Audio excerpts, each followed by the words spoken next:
जरा सोचिए, क्या हो अगर ये जो पुरानी पौराणिक कथाएं हैं ये सिर्फ कहानियां ना हों, बल्कि एक नक्शा हो, हमारे ही अंदर की दुनिया को समझने का एक नक्शा।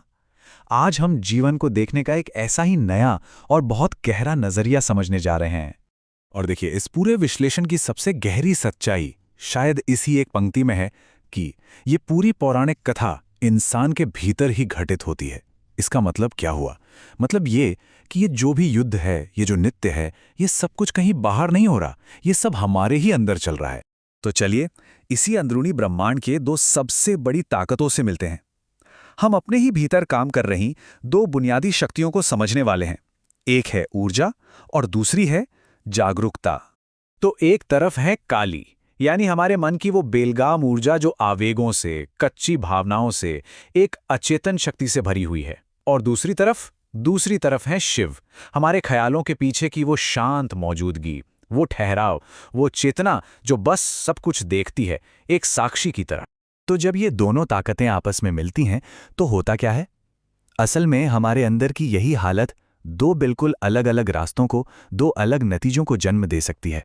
देखिए, जब जिंदगी सिर्फ अचेतन ऊर्जा के सहारे चलती है, मतलब सिर्फ आवेगों के बस में, तो नतीजा क्या होता है? प्रतिक्रिया और विनाश। लेकिन जब वही ऊर्जा जागरूकता में, होश में टिक जाती है, तो वो रचनात्मक बन जाती है, करुणामयी हो जाती है और उद्देश्यपूर्ण भी। ऊर्जा वही है, बस उसका आधार बदल गया है।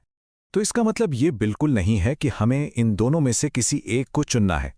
यहाँ एक आसान से चुनाव से कहीं आगे जो असली समाधान है वो इन दोनों के संतुलन में छिपा है। तो फिर सवाल ये उठता है कि क्या इसका हल ये है कि हम अपनी शक्ति को दबा दें, या फिर हर तरह के एक्शन से, हर कर्म से ही भाग जाएं? नहीं, असली रास्ता ना तो दमन का है, ना ही भागने का।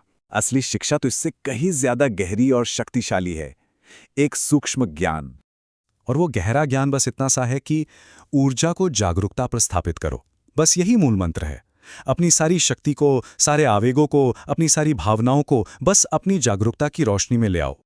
अच्छा, तो इस ज्ञान को असल जिंदगी में कैसे उतारें? बस ये समझकर कि जब जागरूकता होती है तो बेकाबू शक्ति अपने आप खुद ब खुद अनुशासित हो जाती है। शक्ति हमेशा चेतना के सामने सिर झुकाती है। जरा इस पंक्ति को महसूस कीजिए, गति को स्थिरता से उत्पन्न होने दो। यानी कोई भी काम, कोई भी एक्शन वो मन के गहरे ठहराव से पैदा हो, जल्दबाजी या आवेग से नहीं। और आखिर में बस ये याद रखना है, शक्ति को चेतना के आगे झुकने दो। जब हमारी चेतना, हमारी जागरूकता मजबूत होती है ना, तो हमारी ऊर्जा अपने आप सही दिशा में बहने लगती है। तो अभी सवाल खुद से पूछने का है कि मेरे अंदर ऐसी कौन सी शक्ति है जो बस उस ठहराव का इंतजार कर रही है।